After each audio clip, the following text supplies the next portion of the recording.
नमस्कार दोस्तों। मैं आपका अपना दोस्त अजय कुमार यादव एक बार फिर से हाजिर हूँ। 22 युद्धों के विजेता, दिल्ली के अंतिम हिंदू शासक सम्राट हेमचंद्र विक्रमादित्य हेमू की शौर्य कथा को लेकर, वह पानीपत के द्वितीय युद्ध का इतिहास लेकर।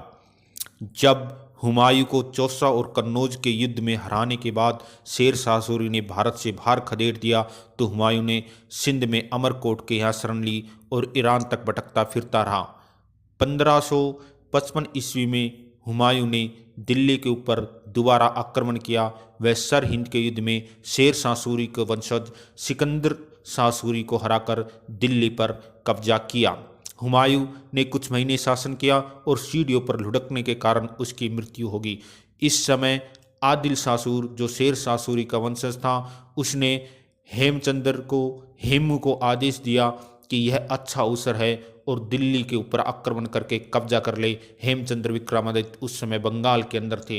वह बंगाल से तूफानी गति के साथ अपनी सेना के साथ रवाना हुए। हेमचंद्र का जन्म रेवाड़ी के कुतुबपुर गांव में हुआ था। बचपन में ये रेवाड़ी की गलियों में नमक बेचने का काम करते थे, लेकिन अपनी योग्यता प्रतिभा के बलबूते पर यह सेनापति से लेकर आदिल शाह सूरी के प्रधानमंत्री के पद तक पहुंच गए थे। रास्ते की मुगल चौकियों को ध्वस्त करते हुए हेमू आगे बढ़े। किसी के अंदर इतना साहस नहीं हुआ कि हेमचंद्र को रोक सके। जब कालपी पहुंचे, आगरा पहुंचे, तो वहां के गवर्नर ने हेमू के डर के मारे ही शहर को छोड़ करके भाग गए। उज्जैन खां और सिकंदर खां दोनों डर के भाग गए। इसके बाद 6 अक्टूबर 1556 ईस्वी को हेमू दिल्ली पहुंचे और तुगलकाबाद के अंदर अपना डेरा डाला। 7 अक्टूबर को मुगल सेना और हेमू के बीच युद्ध हुआ। मुगल गवर्नर टार्डी खान बड़ी मुश्किल से अपनी जान बचा करके वहां से भाग खड़ा हुआ। हेमू ने सिर पर छतरी धारण करके विजेता के रूप में दिल्ली के नगर में प्रवेश किया। हेमू ने अपने नाम के सिक्के ढलवाए और दिल्ली की गद्दी के ऊपर बैठा। इस समय अकबर और उसका संरक्षक बैरम खान काबुल में थे। अकबर इस समय 14 साल के थे। टार्डी खान ने उन्हें आकर के ये बात बताई कि हेमू ने दिल्ली पर कब्जा कर लिया है। कहते हैं कि बैरम खान चाहता था कि अकबर दिल्ली के ऊपर आक्रमण करे, हालांकि अकबर का ऐसा कोई मंतव्य नहीं था। उधर जब हेमू को भी पता चला तो हेमू ने अपनी बड़ी सेना तैयार की और पानीपत की तरफ कूच किया।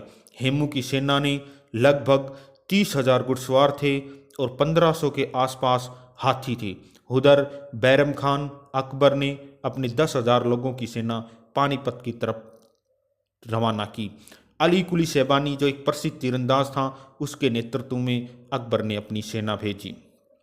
यह दिन था 5 नवंबर 1556, जब पानीपत का दूसरा युद्ध शुरू हुआ और दोनों तरफ की रणभेरी बज उठी। मुगलों का पहली बार विशालकाय हाथियों से सामना हुआ, जिनकी सुंडों में तलवारें और बर्छे लटक रहे थे, जो सैनिकों को घुड़सवार समेत उठा उठा कर पटक रहे थे और मुगल सैनिक जान बचा बचा करके भाग रहे थे।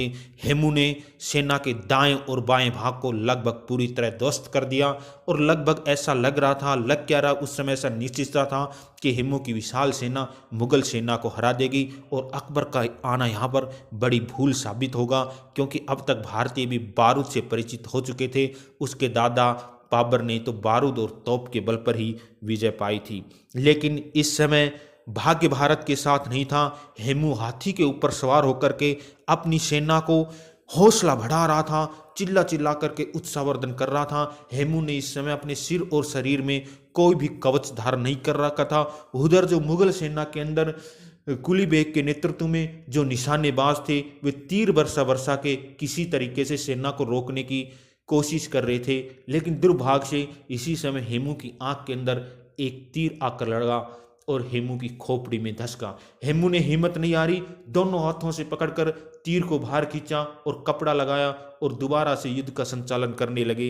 लेकिन धीरे धीरे खून ज्यादा बहने के कारण हेमू अपने हाथी के ओहदे में बेहोश होकर के गिर पड़े।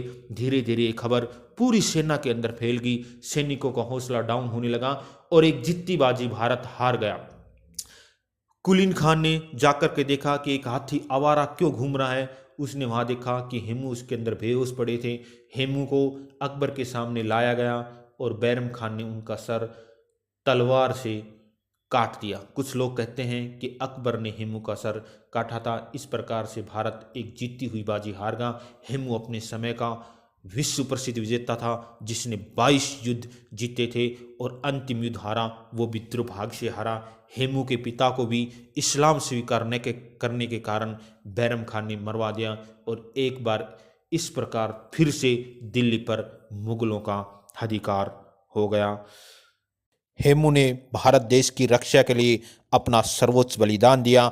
हम हेमू की शहादत को सत सत नमन करते हैं। प्रिय मित्रों, वीडियो कैसा लगा? अच्छा लगा तो लाइक ज़रूर करें, कमेंट करें और चैनल को सब्सक्राइब करें। इसी तरीके से अपने भाई को सपोर्ट करते रहें। जय हिंद, जय भारत।